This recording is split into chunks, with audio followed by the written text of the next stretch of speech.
It's not easy staying active in witnessing to people we don't know. We all have busy lives. So how do we stay motivated?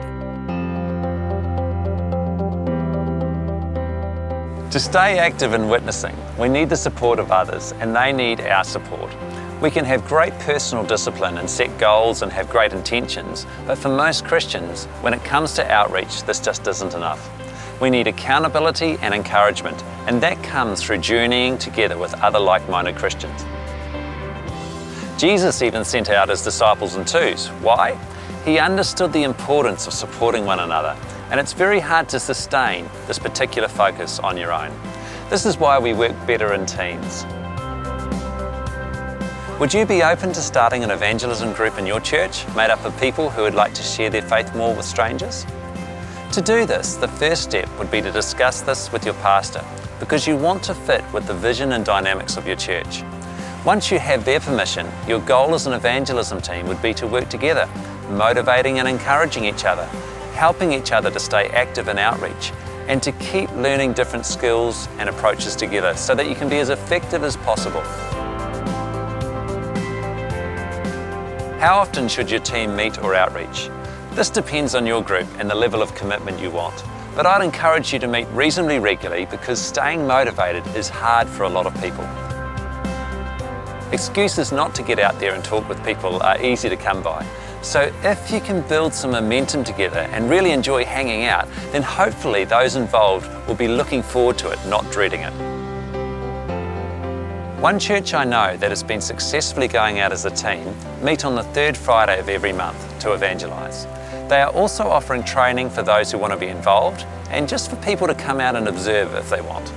It doesn't sound like a lot of outreach, but they have been doing this consistently for over 10 years.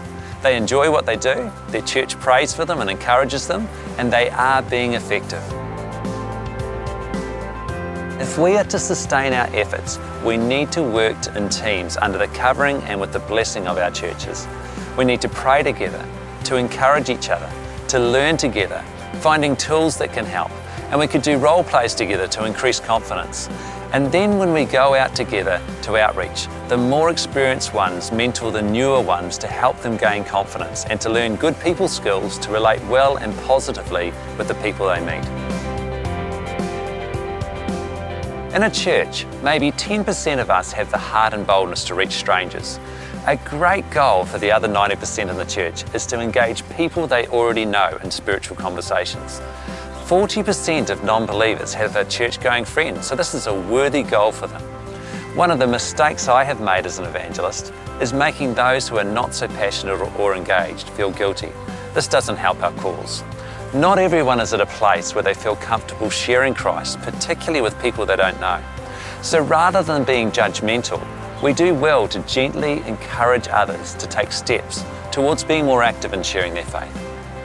If invited by your pastor, this is something that you could work together on to support and encourage others. Like it says in Ephesians 4, it's all about equipping others. And he himself gave some to be apostles, some prophets, some evangelists, and some pastors and teachers, for the equipping of the saints, for the work of ministry, for the edifying of the body of Christ. Most evangelists have missed their role in being equippers and simply love all the doing. Even if they are successful in outreaching, their effectiveness is limited to their own efforts. Investing in others always pays dividends. If your pastor does invite you to encourage your church members to reach those they know, there are some great resources for this that are gentle and non-threatening.